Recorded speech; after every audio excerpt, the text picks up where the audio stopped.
지금부터 성 김대건 신부님 탄생 200주년 기념 세미나를 시작하겠습니다. 안녕하세요. 오늘 세미나 사회를 맡게 된 저희를 소개해드리겠습니다.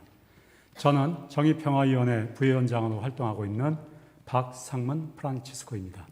저는 옥년동 성당에서 교육분과 소속으로 활동하고 있는 양은주 글라라입니다.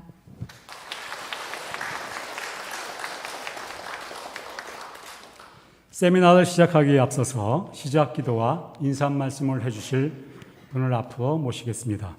오늘 행사를 주관하시는 정의평화위원회 위원장 양성일 심혜원 신부님을 박수로 맞이해 주시기 바랍니다.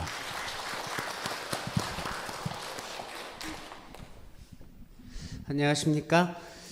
시작 기도하고 간단하게 말씀드리고 하겠습니다. 성부와 성자와 성령의 이름으로 아멘. 좋으신 하느님, 오늘 이 거룩한 시간 준비할 수 있게 또 진행할 수 있게 해주심에 감사를 드립니다.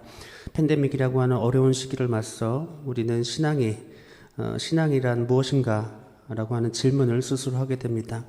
오늘 이 세미나의 시간을 통해서 신앙에 대한 답을 찾을 수 있는 그 발걸음 당신께서 함께 해주시기를 간절히 소망합니다. 하늘에 계신 우리 아버지 이름이 거룩히 빛나시며 아버지의 나라가 오시며 아버지의 뜻이 하늘에서와 같이 땅에서도 이루어지소서. 오늘 저에게 영화의 음식을 주시고 저희에게 잘못한 일을 저희가 용서하니 저희 죄를 용서하시고 저희를 유혹에 빠지지 않게 하시고 하에서 구하소서. 아멘. 성부와 성자와 성령의 이름으로 아멘.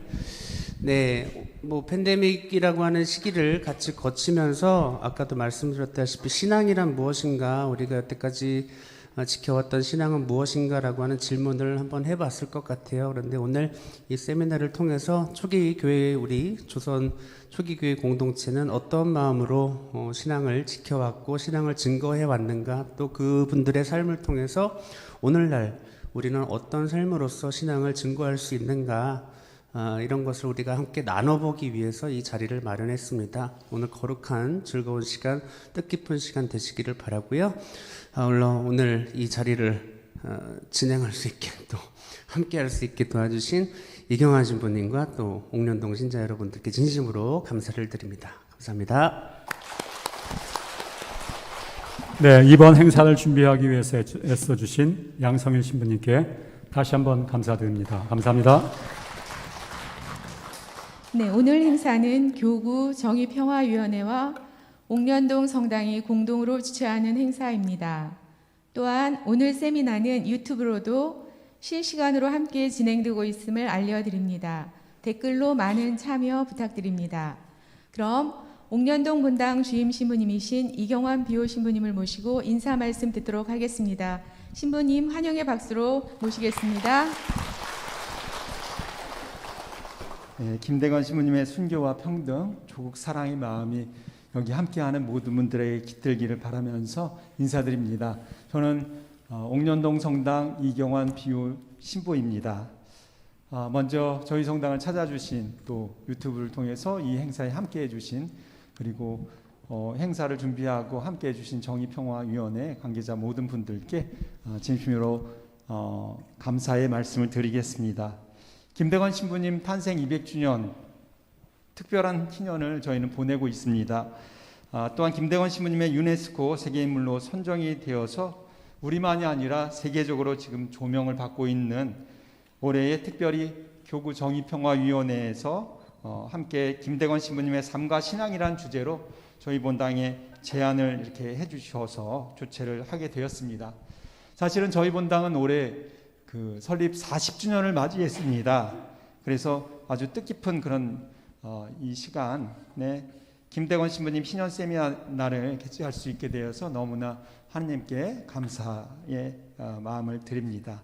세미나 준비를 하면서 저희 본당 교우분들은 김대건 신부님을 많이 알 수 있도록 다각도로 많은 것을 준비했는데, 독서 모임이나 또 성지순례, 또 영상 시청을 통해서 저희가 조금 더 이 세미나를 알차게 준비할 수 있도록 했습니다. 물론 팬데믹 현상 때문에 또 코로나19 때문에 더 많은 분들이 함께 할 수 없어서 좀 아쉬웠지만 그래도 우리가 김대건 신부님에 대해서 삶과 신앙에 대해서 많이 알 수 있는 그런 기회가 아니었나라는 생각이 듭니다. 저희가 많이 아는 부분은 김대건 신부님은 1호 신부님이라는 거죠. 저도 사실은 2836번인데 사실은 또 보좌하신 분이 좀 이 번호가 변경됐다고 그래서 정확히 얘기하자면 한 2800번대 될 것 같습니다. 끝도 보이지 않고 진짜 전혀 보이지 않는 그런 멀리 계신 분으로만 생각이 됐는데 이번 기회를 통해서 조금이나마 신부님께 다가갈 수 있는 기회가 아니었나라는 생각이 듭니다. 이 자리가 사실 순교하기까지 하느님의 뜻을 따른 그런 김대건 신부님의 사랑의 마음을 또 박해자들까지 관용으로 대하신 그 평화의 마음을 그리고 교우들도 벗으로 삼으신 그 겸손의 마음을 또 복음의 빛이 끝없이 펼쳐지길 바랐던 조국 사랑의 마음을 이 세미나를 통해서 우리가 오늘날 이곳에서 조금이나마 살아낼 수 있게 되기를 간절하게 청해 봅니다. 다시 한번 김대건 신부님의 특별하고 소중한 이 세미나를 준비할 수 있도록 기회를 주신 우리 하느님께 감사드리고 또 제안해 주시고 함께해 주신 정의평화위원회 식구들 또 관계자분들 진심으로 감사의 말씀을 드립니다. 또한 깊은 울림이 있는 발제를 준비해 주신 그래서 발제해 주실 발제자 모든 분들과 또 참여해 주신 우리 옥년동 본당 모든 교우분들 특히 독서 모임을 통해서 또 성지순례를 통해서 또 지금 유튜브 시청과 또 함께 참여를 해 주신 모든 참여자분들께도 진심으로 감사의 말씀을 드립니다. 아무쪼록 이번 세미나를 통해서 우리가 김대건 신부님의 삶과 신앙과 영성을 돌아보고 그 삶을 오늘날 우리 안에 되살릴 수 있는 그런 지혜와 용기를 얻는 그런 뜻깊은 자리가 될 수 있기를 두 손 모아 기도드리겠습니다. 다시 한번 감사드립니다. 네, 오늘 세미나를 위해 물심양면으로 애써주신 본당 주임 신부님께 다시 한번 박수 부탁드리겠습니다. 네, 다음 순서는 옥년동 성당 보좌 신부님이신 이준성 7일로 신부님으로부터 세미나 준비 과정에 대한 말씀을 듣도록 하겠습니다. 신부님을 앞으로 모시겠습니다. 네, 안녕하십니까. 옥년동 성당 보좌 신부로 있는 이준성 7일로입니다. 김대건 신부님 탄생 200주년 기념 세미나를 맞이해서 옥년동 성당에서 어떻게 준비해 왔는지 간략하게 말씀드리겠습니다. 저희 본당에서는 크게 3가지 방법으로 교우분들의 관심과 참여를 도왔습니다. 첫 번째로 김대건 신부님의 생애를 다룬 책을 함께 읽고 독서 토론을 준비하였습니다. 성 김대건 바로 알기라는 책을 함께 읽고 코로나 대유행에 따른 사회적 거리두기 지침을 준수하면서 4인의 소그룹을 만들어 독서 토론 모임을 할 수 있도록 하였습니다. 총 15팀이 구성이 되어 46분의 신자분들이 독서 모임을 하였고 시간과 여건상 독서 모임을 할 수 없는 14분의 신자분들은 개인적으로 신청해서 책을 읽고 묵상하셨습니다. 그룹별로 토의한 내용을 회의록으로 만들어서 제출했고 성당에서는 우수 내용을 선정하여 시상할 예정입니다. 두 번째로 독서 모임으로 따로 시간을 내기 어려운 분들을 배려하면서 김대건 신부님을 알아갈 수 있는 유튜브 영상들을 소개해 드렸습니다. 마지막으로 김대건 신부님 성지순례를 마련하였습니다. 코로나 감염병 대유행이 아니라면 전신자가 함께 성지순례를 다녀올 수 있겠지만 역시 사회적 거리두기 지침에 맞추어 4인 이하의 그룹별 성지순례로 이루어지게 되었습니다. 총 27팀의 성지순례 그룹이 신청하여 김대건 신부님의 성지들 은희성지, 미린의 성지, 골배마실, 쏠매 성지, 새남터, 나바위 성지 등을 방문하였습니다. 성당에서는 소정의 지원으로 교우분들의 성지순례를 후원하였으며 독서 모임과 마찬가지로 성지순례 소감문을 제출 및 시상하기로 하였습니다. 특히 성당 청년회에서는 10여 명의 청년들이 은희성지에서 미린의 성지를 잇는 청년 김대건 길을 함께 걷는 도보순례를 다녀왔고 또 홍보 영상을 제작하기도 하였습니다. 무쪼록 이번 세미나를 통해서 김대건 신부님의 삶과 영성을 돌아보고 그 삶을 오늘날 살아갈 수 있도록 고민하는 뜻깊은 자리가 되시길 바랍니다. 감사합니다. 네, 이 시간 잘 준비해 주신 보좌 신부님께도 감사드립니다. 네, 두 분 신부님 말씀 속에서 오늘 행사의 취지가 너무 잘 드러나고 있는 것 같습니다. 정의평화위원회는 올 상반기부터 이번 세미나를 준비하기 위해서 정성을 기울여 왔는데요. 옥년동 성당 신자분들 세미나 준비를 듣고 깜짝 놀랐습니다. 정말 두 분 신부님, 수녀님들, 그리고 신자분들께 이렇게 잘 진행할 수 있도록 마음을 모아주신 것에 대해서 다시 한번 깊은 감사 인사 올립니다. 네, 저희 옥년동 성당은 이번 기회를 통해 김대건 신부님의 삶과 영성을 배울 수 있어 좋은 시간들이었습니다. 더구나 많은 신자분들께서 코로나로 어려운 시기임에도 열정을 다해서 귀한 시간을 함께해 주셔서 저희 모두에게도 은총의 시간이었습니다. 자, 그럼 오늘 발제자분들 간단하게 소개해 드리도록 하겠습니다. 오늘 발제자분들 잠시 자리에서 일어나 주시기 바라겠습니다.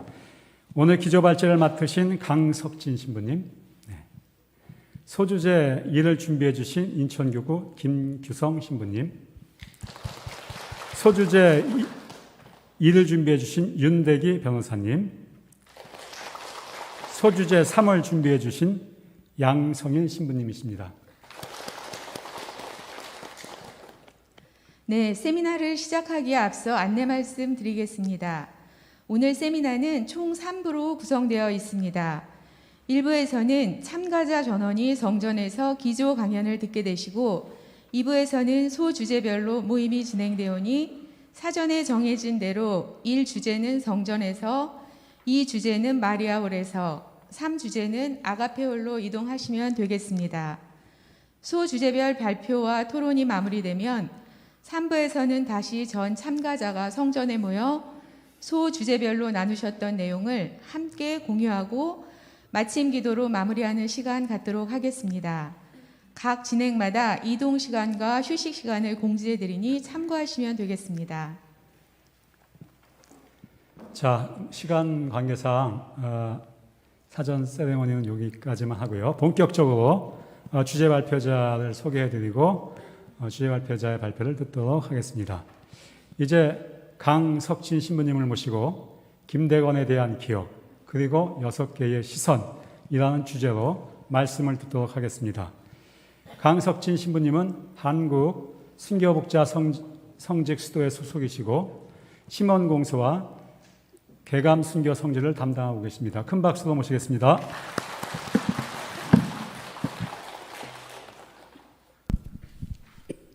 네, 방금 소개받은 강석진입니다. 사실 이제 강의록을 준비를 하면서 좀 놀라운 거는 아마 오늘 이 자리가 또 하나의 역사가 될 것입니다. 왜냐하면 지금까지 이제 교부 차원에서 성지 차원에서 이렇게 이제 김대건 신부님의 뭐 삶과 신앙 그 밖에 어느 성인에 대해서 이제 연구 발표를 해왔다면 그냥 그 이제 평범한 본당에서 김대건 신부님의 삶과 신앙을 연구하고 발표한 이런 자리는 역사적으로 하면 좀 처음 같습니다. 여러분들이 대단한 일을 하셨고요. 거기에 제가 함께 할 수 있어서 아주 영광이라고 생각합니다.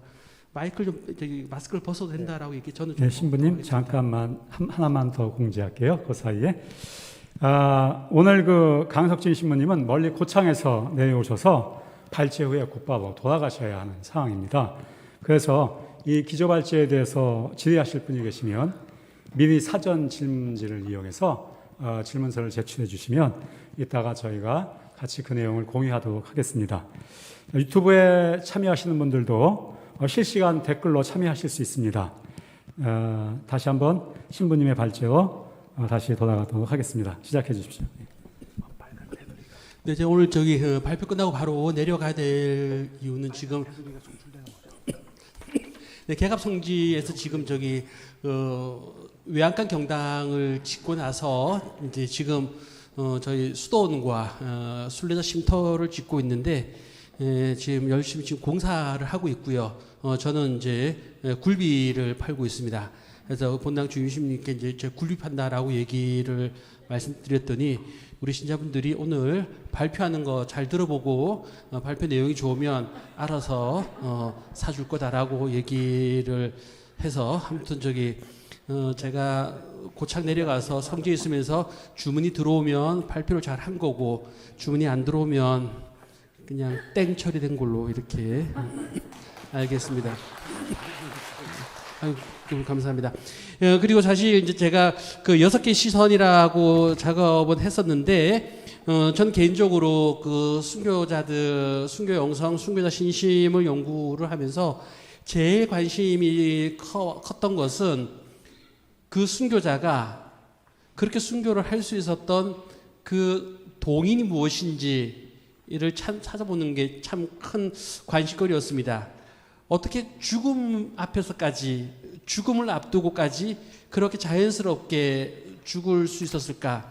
어쩜 그것은 그들의 삶이 있었고 그들의 신앙이 있었기 때문에 죽음으로 이어지는 그 과정이 자연스러웠고, 그리고 나서 그 죽음 이후에 많은 순교자들이 이야기했던 본향, 본래 있던 그곳으로 돌아간다는 그 기쁨 속에서 순교를 할 수 있었다면, 김대건 신부님은 어떤 동인이 있었을까 고민을 많이 했었습니다. 그러면서 이제 6개 시선을 제 나름대로 찾아본 것이고요. 여러분들 이 본당 분위기에서 공부를 계속 하신다면 아마 여러분 각자도 여기에 제가 봤던 6개 시선을 넘어서 여러분들 나름대로 또 찾을 수 있지 않을까 생각을 해보게 됩니다.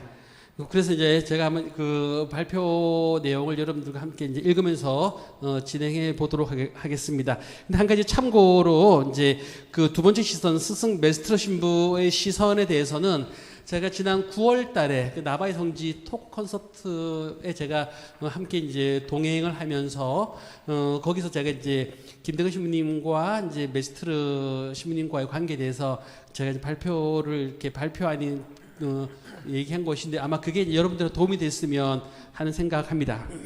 네, 서론부터 이제 차근차근 읽어 나가도록 하겠습니다. 한국의 첫 사제이며 순교자인 성 김대건 안디의 탄생 200주년을 맞이하여 한국 천주교회는 희년 선포했고요. 교구별로 김대건을 기억하며 환영하는 다양한 행사들이 진행되었습니다. 그리고 특히 오늘 이거 옥년동 성당은 본당 차원에서 이렇게 큰 행사를 준비해 나가는 놀라운 어떤 그 작업을 보면서 아마 앞으로 10년, 20년 뒤면 오늘 이 날이 그 역사 안에서 특히 이제 역사를 연구하는 사람들에게는 중요한 날로 기억이 될 것입니다. 김대건을 기억하고 현양하려는 노력은 과거에서 이어져 왔었죠. 김대건 신부님이 이제 순교할 때부터 아주 그 놀라운 현상으로 인해서 신비롭게 기억하는 근거가 되었고, 그러면서 자연적으로 시복시성 작업으로 본격화되었었습니다. 그러면서 이제 종교 자유가 이어지면서 김대건 신부님에 대한 기억이 다양해지기 시작했고요. 일제강점기에는 1925년에 이제 시복이 되면서 그 경향 잡지나 그 밖에 신문 잡지에서 김대건 신부님에 대한 교회 관련 기사와 연구들이 활발하게 진행되면서 그 기억이 구체화되기 시작했습니다. 그리고 1949년에는 이제 김대건 신부님을 한국 모든 성직자 수도자의 수호자로 선정했고요. 그리고 7월 5일을 김대건 신부 축일로 반포하면서 김대건에 대한 기억이 전례안으로 들어오게 되었습니다. 그래서 이제 저는 그러한 여러 가지 김대건에 관한 기억의 양상을 확인한 후 김대건 서한을 한번 지금 중점적으로 분석을 해 보았습니다. 그래서 기도, 만남, 순명, 헌신, 평화, 순교라는 각각의 주제로 접근해 보면서 그 혼돈의 시대를 살았던 김대건 신부님의 삶의 궤적을 관통했던 그러한 내용들을 한번 그 동인을 규정해 보려고 했었습니다. 그래서 이제 제가 첫 번째가 이제 김대건 신부님의 이제 첫 번째 그 시선이 신앙과 기도의 시선입니다. 이 신앙과 기도의 시선은 김대건 신부님의 의탁과 하느님에 대한 온전한 신뢰의 삶을 볼 수 있습니다. 김대건을 바라보는 첫 번째 시선은 신앙과 기도입니다. 김대건 서한을 통해 그 신앙 내용을 살펴보면 현재 남아있는 19통의 서한에서 이렇게 살펴볼 수 있습니다. 그 서한의 전체적인 내용을 보면 하느님에 대한 신앙과 성모님에 대한 신심 안에서 자신을 위해 하느님께 혹은 성모님께 기도하거나 기억해 줄 것을 당부하는 모습을 보일 수 있습니다. 근데 제 개인적으로는 김대건 신부님의 서한 중에 하느님 인식을 가장 잘 파악할 수 있는 것은 9번째 서한이었습니다. 그 9번째 서한 내용 중에는요, 김대건 신부님은 하느님은 인류 대가족의 공동의 아버지이신 성부이며 온 세상을 창조하신 분으로 언급해 놓았습니다. 이러한 인식을 기초로 김대건 신부님은 하느님 아버지의 모습에 따라 창조된 모든 인간은 같은 형제, 자매라는 사실을 강조하고 있는 것이며, 이와 같은 하느님 인식 속에서 김대건은 인간 존재의 존귀함과 평등 사상까지 고백하고 있음을 알 수 있습니다. 김대건 신부님은 이 서한에서 조선의 천주교 신앙이 전파되기를 간절히 바라는 이유가 강생구속의 신비, 즉 창조주 하느님께서 외아들 예수를 통해 모든 사람에게 전했던 사랑의 마음을 조선 사람들이 깨닫게 되기 위함이라고 명주합니다. 김대건은 조선의 모든 사람들이 하느님을 알고 하느님 안에서 살아가는 그 구원의 날을 기다리고 있음을 의미하는 것입니다. 그런 다음 김대건 신부님은 조선 정부가 천주교 신앙을 받아들이지 않고 외국인 선교사를 귀찮게 여기고 무서워하며 내쫓아야 할 원수로 생각하는 안타까운 현실을 직시하면서 이를 비참한 야만 상태라고 비판하고 있음을 확인할 수 있습니다. 또한 김대건은 하느님 신앙에 대한 명징한 철학적 인지와 더불어 하느님 신앙을 일상 안에서 고백하였고 그와 함께 마리아 신심을 실천해 나갔음을 서한은 증언하고 있습니다. 여러분들이 그 김대건 신부님 서한도 공부했고 여러 김대건 신부님 바로 알기 그 공부했다면 이러한 내용들을 계속해서 확인할 수 있었을 것입니다. 김대건 신부님은 또한 조선 입국을 포함한 삶의 다양한 사건과 계획을 자신의 의도가 아니라 하느님 뜻에 의탁하며 살았음을 확인할 수 있습니다. 김대건 신부님은 조선 입국 자체가 또 자신의 계획대로 진행되지 않을 때에도 실망하기보다는 그것 또한 하느님의 섭리로 이해하면서 그 밖에도 자신이 교회 임무를 수행했던 때에 예상치 않은 일들이 생기면 하느님의 자비와 안배하심으로 받아들였습니다. 김대건 신부님 서한과 김대건 신부님 관련된 여러 가지 내용들 보면 정말 뜻대로 되지 않은 여러 가지 다양한 일들을 볼 수 있습니다.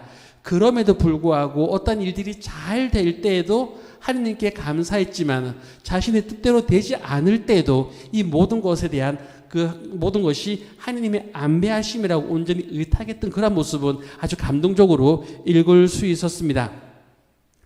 김대건 신부님은 페리올 주교의 명으로 중국 북쪽 지역 선교사 입국로를 살피는 임무를 수행하기 위해서 훈춘 경원 구간을 탐방하던 때에도 하느님께 기도했고 임무 중에 뜻하지 않은 일들이 발생하면 그 모든 상황을 하느님 섭리로 받아들였습니다. 또한 계속해서 조선 입국의 여정 속에서 김대건 신부님은 굶주림, 피로, 근심에 시달릴 때마다 하느님의 도우심에 의탁하며 기도한 사실을 서한에서 계속해서 언급해 놓았습니다. 조선에 성공적으로 미립국한 김대건 신부님은 임무를 수행한 중에 여러 가지 어려움이 발생했지만 이때에도 하느님의 도우심과 자비에 의지했음을 서한에 기록해 놓았습니다. 그 밑으로 가면요. 하느님에 대한 굳건한 신앙과 기도 안에서 자신의 역할을 수행하며 김대건 신부님은 1846년 6월 5일 등산진에서 체포된 후 감옥에 갇히게 됩니다. 그때도 신앙이 없는 이들에게 하느님 사랑을 정했던 분들입니다. 그리고 김대건은 문초를 받는 중에도 신앙을 고백한 사실을 서한에 기록해 놓습니다. 특히 이 서한에는 신문 중에 박해 당국자가 김대건 신부님에게 배교를 종용하고 교우들을 고발하라 겁박했지만 그는 임금 위에 천주님이 계신과 이웃을 사랑하라는 하느님의 계명을 어기는 것이라고 거부합니다. 또한 김대건은 자신에게 고문을 가하는 관장에게 감사의 마음을 표현하면서 관장을 위해 기도하겠다라고 말함으로써 원수를 사랑하라는 교회 가르침을 실천했음을 서한에 기록해 놓았습니다. 또한 문초 중에 감사는 자신들이 믿고 있는 성리학적 가르침이야말로 올바른 가르침이라고 주장하자 여기에 김대건 신부님 아주 명료한 얘기를 합니다. 참된 종교란 서로의 가르침을 존중하고 평화롭게 공존해 나가야 한다는 논거를 제기하면서 박해 당국자가 당신이 성리학이라는 참된 종교를 따른다면 더더욱 다른 종교인 천주교를 박해해서는 안 된다고 역설합니다. 또한 이제 그 김대건 신부님의 그 서한의 마지막에 그 회문 내용 속에서도 정말 거기에도 이제 시작도 끝도 없으신 창조주 하느님께 모든 것을 의탁하는 그런 모습 볼 수 있습니다. 그러므로 하느님에 대한 확고한 인식을 간직하고 있었던 김대건 신부님은 자신의 길을 가는 동안 하느님 신앙 안에서 복되신 동정말에 대한 신심에 의지하고 있음을 살펴볼 수 있습니다. 그리고 그가 조선 교회를 위해 임무를 수행할 때도 그의 사목활동 기저에는 헌신적인 기도가 언제나 함께하고 있었음을 알 수 있습니다. 따라서 김대건을 기억하는 첫 번째 시선은 상황이 좋을 때나 나쁠 때나 성부님의 정구를 청하며 하느님께 모든 것을 의탁하는 믿음의 기도였음을 우리는 이렇게 확인할 수 있습니다. 그리고 스승 메스트로 신부님의 시선이 이제 두 번째인데 이 부분은 이제 시간 관계에서 조금 압축해서 말씀 드리는 것이 이제 그 나바이 형제에서 제가 말씀드렸던 것처럼 김대건 신부님은 굉장히 신학교 생활할 때 좀 자주 정서적으로 육체적으로 많이 아프셨던 거죠. 그런데 그때 이제 메스트로 신부님을 만나게 됨으로써 또한 이제 메스트로 신부님을 통해서 정서적으로 그리고 육체적으로 많은 회복도 했고 그러면서 이제 조선에 들어가는 어떠한 그 통역의 임무를 메스트로 신부님이 맡겼을 때 메스트로 신부님이 같이 동행하는 그 신학생을 아주 아주 월등히 좀 뛰어났던 최양업 신학생보다 김대건 신학생을 선택했고 이에 김대건 신부님은 이제 그 신학생 시절에 그게 굉장히 큰 힘이 되었던 것 같아요. 또 굉장히 큰 그 자기가 이제 인정받고 지지받고 그러면서 굉장히 크게 이제 그 중요한 활동들을 하게 되고 그러면서 조선에 들어갈 때 이제 그거 좀 이렇게 말씀드리면 여러분 어떨지 몰라도 메스트로 신부님으로부터 이제 굉장히 지지를 받다가 이제 조선에 처음으로 이제 그 사신들 만나러 들어갔을 때 정말 그 1842년이죠. 그래서 1839년 박해 소식을 듣게 되고 그때 이제 김대건 신부님은 좀 이제 우리로 치면 만용이 생겨서 이제 혼자 이제 조선에 들어갔다가 혼자 들어가면 안 되는구나 해서 이제 들어갔다 다시 이제 나오게 되면서 그 후로는 굉장히 이제 진득한 그런 모습을 보게 됐는데 저는 오히려 그런 모습이 좀 굉장히 인간적이었었습니다.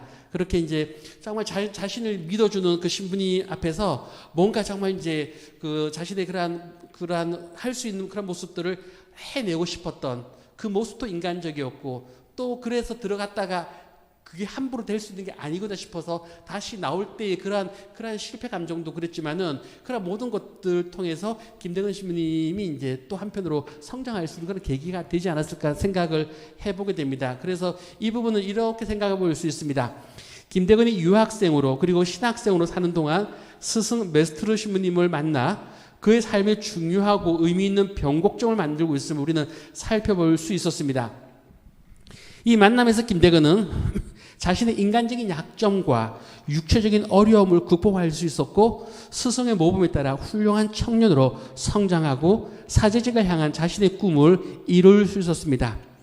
메스트로의 시선은 완성되고 예약된 성인의 모습이 아니라 불완전하고 불가능해 보였던 김대건의 변화 과정을 온전히 담고 있습니다. 병약하고 성급한 판단을 내리기도 했던 조선 청년 김대건이 육체적으로 건강해지고 정서적으로 안정되며 지속적으로 성장한 가톨릭 사자가 되어간 그 과정은 메스트로 신부님의 그 시선 속에서 우리는 확인할 수 있음을 여러분과 이렇게 나누게 됩니다. 그 세 번째 시선은 장상 페레올 주교님의 시선입니다. 김대건을 바라보는 세 번째 시선은 장상 페레올 주교와 순명입니다. 그 중간 정도 가면요. 1842년 12월 23일에 출발하여 26일에 변문에 도착한 김대건 신학생은 12월 27일에 기적적으로 조선교회 밀사 김 프란치스코를 만나게 되죠. 그리고 김대건은 그 밀사에게 조선에서 일어난 1839년 박해 소식을 구체적으로 듣게 됩니다. 이러한 정보를 확인한 김대건 신학생은 백화점 교천의 숙소로 돌아와 메스트르 신부에게 전달했고 이 사실은 자연히 페레일 주교에게 보게 됩니다. 이러한 보고를 받자 페레일 주교는 박해로 인해 고통과 비탄에 잠긴 조선교회 신자들에게 위로와 치유를 주고 성사 생활을 통해서 영적인 힘과 용기를 주고자 결심을 합니다. 그러면서 이제 그 A1, A2, A3를 이렇게 이런 내용들, 그러면서 이제 김대건의 이제 그런 그 경험들 이런 내용들을 저기 볼 수 있고요. 그러면서 그 페레올 주교뿐 아니라 김대건 신부님 역시 성사 생활을 열망하는 신자들을 위해 조선 교회의 진출에 다각적인 노력을 기울였지만은 1839년 박해의 여파로 의주 변문을 통한 조선 입국길은 검문 검색 강화로 철저히 막혀 있었고 특히 작은 나무패로 된 통행증이 없이는 조선 입국이 불가능했던 것 이러한 상황에서 해결 방법을 모색하고자 페리올 주교님은 중국의 북쪽 지역인 훈춘에서 조선의 경원 지역으로 입국하는 방안을 생각합니다. 사실 이 방안, 이 입국길은 그 제가 여러분들 다 읽어보셨겠지만은 굉장히 그 걸어가서 오기가 어려웠던 그러한 아주 위험한 지역이었던 거죠.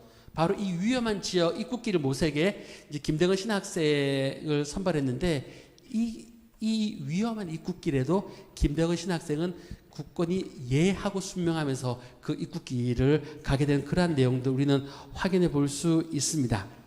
그리고 이제 그 1844년 3월 8일에 경원에 도착한 김대건 신학생은 거기서 만난 조선교회 밀사와 1844년 연말에 변문에서 페리올 주교와 만나기로 약속하죠.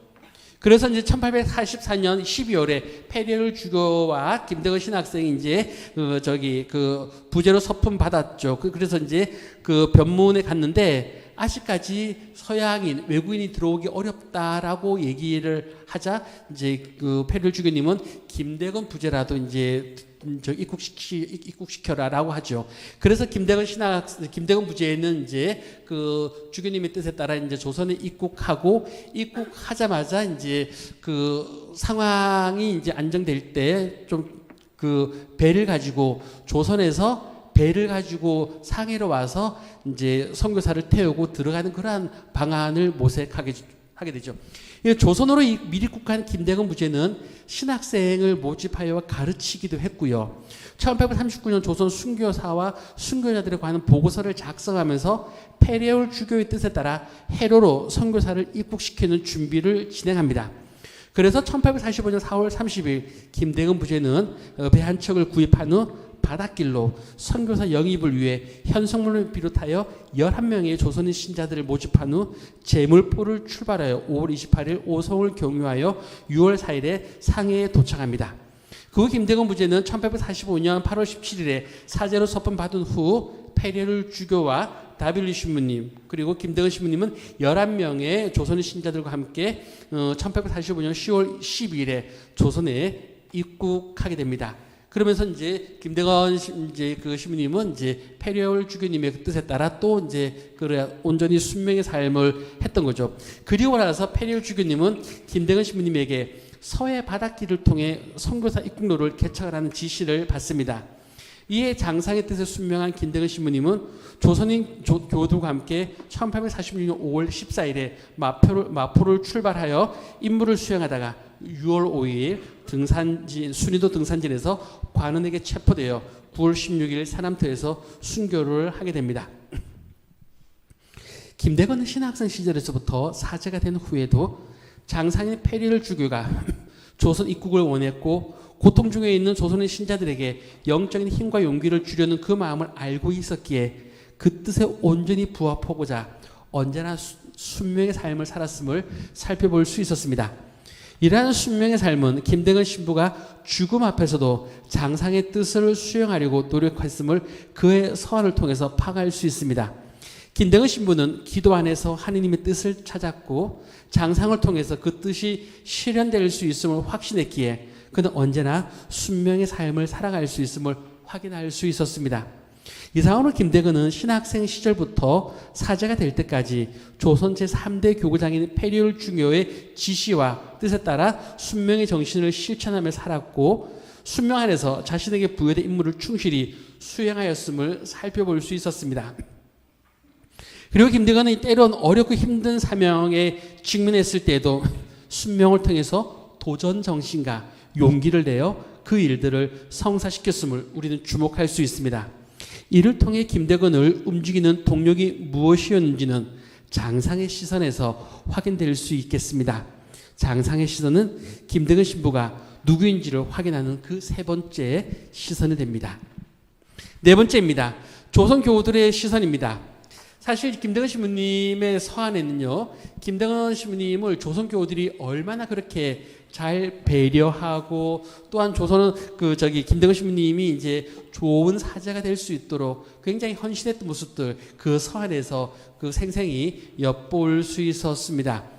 그래서 그러한 것들을 하다 보니 김대건 신부님 역시 조선교회 신자들의 사랑과 관심을 받았던 만큼 그들에게 헌신의 삶을 살고자 노력했음을 알 수 있습니다.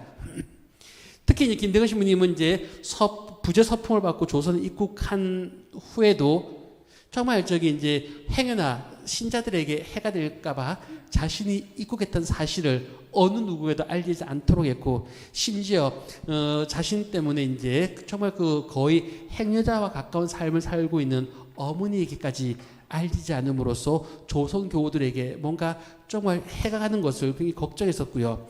또한 서한 마지막 보면요, 천연두로 죽어가는 조선 아이들을 보면서 그것을 치료할 수 있는 처방을 알려달라고 요청하는 모습을 보면서 김대건 신부님은 정말 이상적인 것이 아니라 현실적인 그 가운데서도 신자들을 이렇게 돌보려고 했던 그런 마음들 볼 수 있습니다. 김대건 부제가 패륜 주교와 다변류 신부를 조선에 입국시키기 위해 조선에서 배를 타고 상해를 가는 도중에 폭풍우를 만나 어려움을 겪었고 본인 역시 신체적 질병으로 힘들어하였습니다. 그렇지만 그는 신자들 앞에서 인간적인 신뢰감을 주기 위해서 자신이 겪는 어려움을 내색하지 않았습니다. 그리고 배에 탄 예배 신자에게 세례를 주면서 사목자의 모습을 뚜렷하게 드러냅니다. 또한 김대건은 리버 신부에게 서한을 보내면서 선상에서 함께 고생한 신자들에게 영적인 선물을 주고자 상본과 패를 요청하기도 합니다. 늘 김대건 신부님은 어떤 뭔가를 할 때도 조선 교우들, 조선 신자들을 위해서 끊임없이 뭔가를 함께 하려고 했던 그런 모습들 볼 수 있습니다. 이상으로 김대건은 조선교회 신자들을 만날 때마다 그들이 신앙 안에서 용기를 잃지 않고 살아가는 모습에 힘을 얻었고 사제 영입을 위해 헌신하는 그들의 모습에 감동을 받았으며 자신도 성직자가 되어 언제나 신자들을 위해 헌신하는 삶을 살고자 노력했음을 알 수 있습니다. 이를 통해 김대건이 성직자로서 살아가는 이유이며 사목의 원천은 조선 교우들이 자신을 바라보는 존경과 기대임을 확인할 수 있습니다. 김대건을 바라보는 네 번째 시선은 성직자와 평신도 간의 의지와 희망의 교류 속에 선명하게 각인되는 상호 헌신인 것입니다. 다섯 번째는 이제 동아시아 외교 역학의 시선입니다. 여기에 바로 이제 정의평화위원회에서 하는 이 행사의 목적이 어느 정도 조금 이렇게 함께 내포될 수 있지 않을까 생각해 보게 됩니다. 김대건을 바라보는 다섯 번째 시선은 동아시아와 평화입니다. 18세기 후반 이래 서세동점이 진행되는 과정에서 영국과 프랑스를 비롯한 구미 열강의 함선들이 동아시아 해역에 자주 출몰합니다. 이는 조선도 예외는 아니었습니다. 당시 조선 영근에도 영국, 프랑스, 러시아, 미국 등 구미 제국의 군함이나 무장 상선 또는 포경선 등이 빈번하게 출몰했습니다. 또한 그리고 또 이제 1840년부터 1842년까지 제1차 아편 전쟁이 일어났고 청나라는 참혹한 패배를 당해 이제 1842년 8월에 남경 조약이 체결됐던 것, 이러한 상황을 조선 정부에도 온전히 전해집니다. 그래서 조선 정부에는 두려움을 일으켰고 이러한 상황 속에서 조선 왕실은 1831년부터 파리 해방 종교회의 선교지였던 조선 천주교회를 적대시하게 되었습니다. 조선 정부는 서세 동점의 분위기는 불안함 속에서도 감지하면서도 서양과 일체 관계를 맺지 않았기에 서양의 존재는 한 번도 경험해보지 못한 낯선 타자로서 서양과의 교섭을 부정적으로 생각하거나 교류 자체를 배격했습니다. 이에 조선 정부는 1839년에 프랑스 선교사가 조선에서 활동한다는 사실을 알고 그들을 체포하여 사육포와 월경죄로 처형합니다. 그렇지만 조선의 사회적 분위기는 프랑스와의 마찰을 불안해하고 있었습니다. 바로 그래서 이제 이러한 상황 속에서 조선 정부와 백성들은 연근해에 이양선 서양 배들이 출현할 때마다 1839년 프랑스 선교사의 처형 사건을 떠올리고 있었음을 알 수 있습니다. 그래서 페리올 주교님은 프랑스 함장이 실제로 조선에 와서 선교사 처형에 대한 강력한 해명을 요청했고 이 요청이 수용되면 조선 천주교의 이익이 되고 종교 자유의 계기가 될 것이라고 보고 있었습니다. 이를 통해 페리올 주교님은 프랑스 군대의 힘을 이용하여 조선 정부에 압력을 가함으로써 천주교를 향한 박해를 멈추게 하고 궁극적으로 신앙에 대한 자유를 얻게 되리라고 기대하였습니다. 당시 선교사들에게 종교 자유는 천주교 신앙으로 인한 조선의 문명화를 의미하였습니다. 실제로 프랑스 함대가 조선에 출현한 것은 1846년 5월이었습니다. 프랑스는 1839년 조선에서 3명의 프랑스인 처형 사실을 알고 이를 빌미로 조선과 수교를 시도하려는 계획을 세웠습니다. 그래서 이제 그 배가 왔다가 이제 다시 돌아가죠. 이 사건으로 인해 조선 정부는 프랑스 함대의 요구와 위협이 사학, 즉 천주교와 직결되어 있다고 보았습니다. 특히 1801년에 황사형 백서 사건을 통해 서양 선박의 침입을 요청한 사실도 알고 있던 조선 정부는 조선의 내정에 대해서 프랑스가 이처럼 자세히 알고 있다는 사실에 경악합니다. 그래서 조선 정부는 세실 함장의 서신을 흉소로 이해했고 프랑스와 내통하여 정보를 제공하는 자를 색출하고자 합니다. 실제로 이제 그 페리올 주교님 경우 1846년 프랑스 함대가 조선에 출몰했을 때 처음에는 감옥에 갇혀 있던 김대근 신부가 프랑스 선교사들의 외교적 노력으로 석방될 것이라고 기대도 했었습니다. 그러나 그러한 기대와 달리 그는 프랑스 함대의 책임감 없는 행동과 자국민만 보호하는 종교 정책으로 인해 오히려 김대근 신부의 사형 집행에 빌미를 주고 사형 집행을 재촉했다고 분석합니다.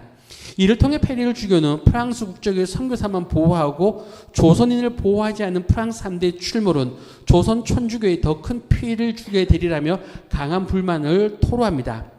이처럼 19세기 중엽에 동아시아는 이양선을 통한 서양 세력의 침략과 아편 전쟁으로 혼란스러운 상황이 가중되고 있었습니다. 이 시기에 김대근은요 1837년부터 마카오에서 생활을 했고 중국과 조선을 오고 가면서 1846년 순교할 때까지 급변하는 동아시아 정세의 한가운데 있었습니다. 김대근은 마카오 신학교에서 신학과 철학을 교육받는 동안 지리나 프랑스어를 공부하면서 서양 세력과 동아시아의 정세에 대한 이해를 높였습니다. 김대근은 신학생 때 프랑스 왕이 중국에 영사를 파견했다는 사실을 서한에도 기록해 놓았습니다. 그리고 그는 1842년 에디곤호에 탑승하여 중국으로 들어가는 동안 아편 전쟁의 참상을 경험했고요. 전쟁에 주는 참혹함과 함께 남경조약 조인식을 참관함으로써 영국의 군사력 앞에 청나라가 무너지는 광경을 기록으로 남깁니다. 또한 그는 남경조약에 대한 주변의 다양한 평가에도 관심을 가지고 있었습니다. 이처럼 김대근의 서한에는 아편 전쟁을 직접 경험하는 사실과 전쟁의 공포와 무서움, 영국을 비롯한 서양의 군사력을 확인했으며 동시에 중국이 세상의 중심이 아니라는 사실을 깨닫게 된 사실을 살펴볼 수 있었습니다. 그래서 김대근은 조선에 미리 입고 갈 때마다 1839년 프랑스 선교사 박해에 대한 민심의 흐름을 읽고 있었음을 서한에 언급합니다. 특히 1839년 이후 조선에 이양선이 출몰할 때마다 조선 정부와 백성들은 경계심을 가지고 있다는 사실을 자신의 서한에 기록해 놓았습니다. 그와 함께 김대건은 프랑스 함대가 조선에 들어온다면 책임 있는 행동을 하라고 요구했고 그렇지 않을 경우 또 다른 박해가 자행될 것이라고 경고하였습니다. 사실 서양배가 출현할 때마다 조선 정부와 일반인들은 서양인에게 협조하고 내통하는 천주교 신자들 때문에 생기는 문제이기 때문에 박해가 발발하더라도 가해자는 책임이 없다고 판단했습니다. 김대건은 1840년 6월 5일에 체포되었고 그 이후 문초를 받을 때 박해 당국자 앞에서 영국과 프랑스가 종교보호 정책과 통상조약을 통한 종교자유 문제 해결 방안을 자신에게 제시했던 사실과 그것을 만류한 사실을 또 언급합니다. 또한 김대건은 중국에 있는 프랑스 영사가 중국 황제를 설득시켜서 조선의 왕에게 종교 자유를 허락하는 편지를 보낸다면 이것은 매우 바람직한 결과를 가져올 것임을 강조하였습니다. 김대건은 감옥에서 페리를 주교에게 보내는 서한을 통해 프랑스 선교사를 처형한 문제를 놓고 박해 당국자와 외교적인 문제를 평화적인 방식으로 풀어나가고자 노력한 사실을 우리는 이제 알게 됩니다. 또한 김대건은 프랑스는 선교에 대한 열정을 가지고 있는 나라임을 강조하면서 자신이 처형되더라도 프랑스는 지속적으로 조선의 사제를 파견하게 될 것이기에 이 문제에 조선 정부는 분명히 고민해야 할 것이라고 말했습니다. 이상으로 아시아의 정세 속에서 서양 함대의 무력적인 통상 요구와 이에 맞서 해안 방어 체계를 철저하게 강화하고 있는 조선 정부와의 마찰과 충돌 구조 속에서 김대건은 고통받고 있는 교우들에게 종교의 자유를 주고자 계속해서 평화적인 방법으로 외교 문제를 풀고자 노력했음을 살펴볼 수 있습니다. 이를 통해 서세 동정고와 혼란스러운 동아시아의 상황에서 김대건은 신앙인의 눈으로 시대적 흐름을 파악했고 1839년 박해 이후 종교 자유를 갈망하는 신자들의 염원을 알고 있었기에 그 문제를 바람직한 방향으로 해결해 보려고 했던 것입니다. 특히 아편 전쟁을 실제로 경험한 김대건은 프랑스와 무력 충돌이 얼마나 큰 고통을 겪게 될 것인지를 알고 조선 정부와 파리 해방 정교회와의 상충적인 입장을 외교적 차원에서 평화롭게 풀어나가려고 하였습니다. 이를 통해 김대건의 문제 해결 방식의 기본적인 바탕이면서 주목할 수 있는 다섯 번째 시선에는 이해와 평화가 중심에 있었음을 확인할 수 있습니다. 사실 이 당시에 25 되는 이 청년 그리고 어떤 충분한 어떤 자료적이나 상황들을 아주 그냥 갖지 못한 상황 속에서 외교적 문제를 평화적으로 풀려고 노력했던 김대건 신부님의 이 인식은 굉장히 주목을 해야 될 것입니다. 굉장히 정말 이 정도였나 할 정도로 김대건 신부님은 그 당시 상황을 무력을 통한 어떤 그런 충돌은 분명히 더 큰 고통을 안게 될 것이라는 것. 그래서 끊임없이 이제 평화적인 외교 정책을 펴려고 노력했던 이 모습은 정말 우리가 좀 주목을 해보아야 될 그러한 상황 같습니다. 그리고 이제 박해와 순교의 시선은 김대건 신부님 관련해서 올해는 이제 계속해서 그 순교를 중점적으로 해서 여기저기서 이제 이런 이 문제는 다루어 왔었었고요. 저는 그냥 여기서 이제 김대건 신부님은 이제 끊임없이 자신의 김대건 신부님이 체포되었을 때 그 몸에 이제 순교자들의 유해 조각을 가지고 있었던 것. 늘 그냥 김대건 신부님은 자신의 어떤 활동 속에 순교자와 함께 하려고 했었다는 것. 그리고 또 늘 순교자들에게 기도했고, 그리고 또 조선교회 이제 순교자들에게 이제 늘 기도했던 모습, 이러한 내용들이 이제 1844년 아니 45년에 조선에 들어갔을 때 이제 신자들이 가져다준 1839년 조선 순교자 박해에 관한 그 기록들을 받아보면서 거기에서도 더 크게 이제 자신이 가지고 있는 그러한 순교자에 대한 그러한 생각들을 굳혀나가지 않았을까라는 생각을 해보게 됩니다.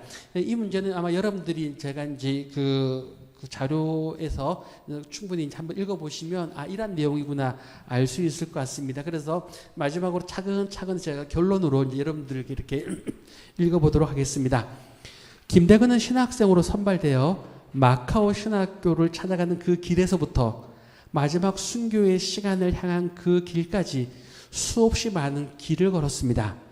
그는 배를 타고 가던 중에 풍랑이 있는 바다 한가운데에 있었고 겨울밤 사방이 눈으로 덮인 숲길을 걸었으며 야생동물이 우글거리는 만주의 벌판길을 걸었습니다.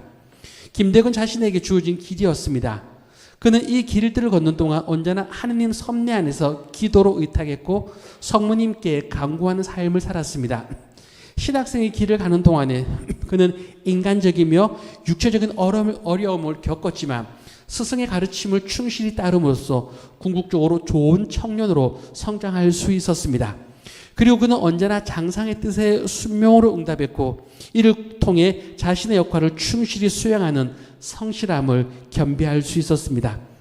또한 김대건은 박해 중에도 성사 생활을 위해 성직자를 영입하고 교회를 재건해 나가려는 신자들의 열성적인 모습을 보면서 자신의 삶 또한 신자들을 위해 헌신적인 삶을 살았습니다.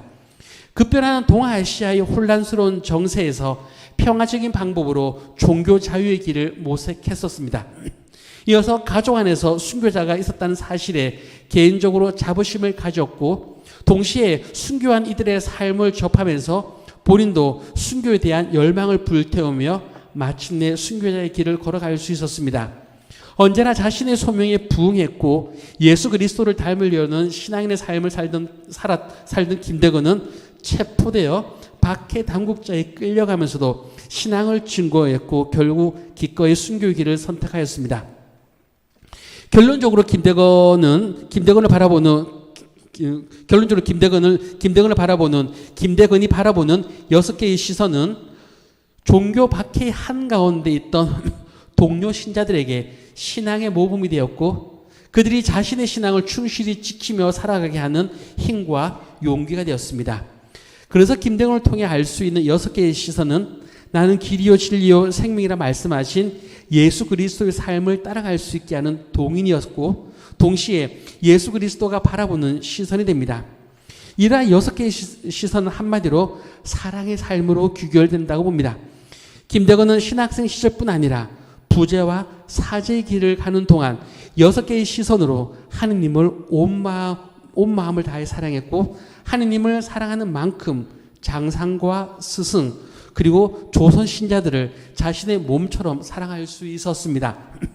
김대건이 체득한 사랑의 삶은 결국 죽음 앞에서도 사랑의 가치를 온전히 증거하는 생명의 원동력이었던 것입니다. 그러므로 김대건을 바라보는 6개의 시선은 한 통으로 관통되는 영성적인 주제가 되며 오늘을 살아가는 모든 그리스도인들에게 현재를 성찰하게 하는 삶의 지표가 될 것입니다. 경청해 주셔서 감사합니다.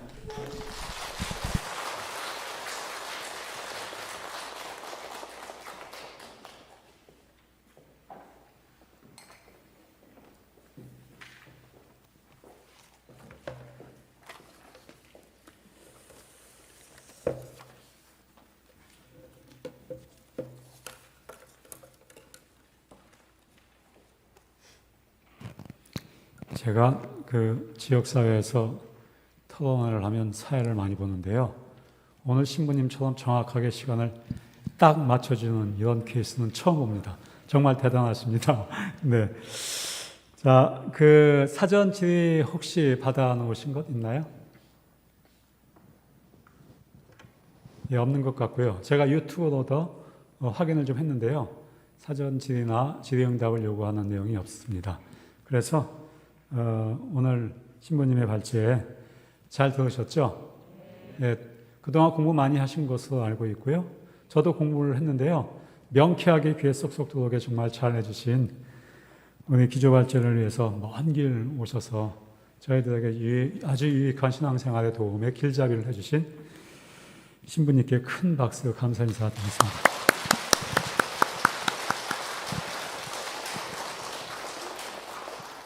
네, 일부 기조 발제 시간 중 그 엔지니어 차원에서 유튜브 전송에 약간 문제가 있었습니다. 그래도 지금 다행히 주소 변경해서 실시간으로 잘 연결이 돼서 잘 되고 있으니 여러분들 계속 참여해 주시면 되겠습니다. 2부 행사는 3시 10분에 시작됩니다. 이 주제를 선택하신 분들은 마리아 홀로, 3주제를 선택하신 분들은 아가페 홀로 이동해 주시면 되겠습니다. 온라인으로 참여하고 계시는 분들을 위해도 안내 말씀드립니다. 소주제 2와 3을 들으실 분들은 미리 구역반으로 공지해드린 유튜브 소개 영상에 이 주제와 3 주제 주소가 안내되어 있습니다. 주소를 클릭하셔서 해당 주제 발표를 들으시면 되겠습니다. 그럼 잠시 후 3시 10분에 뵙겠습니다. 감사합니다.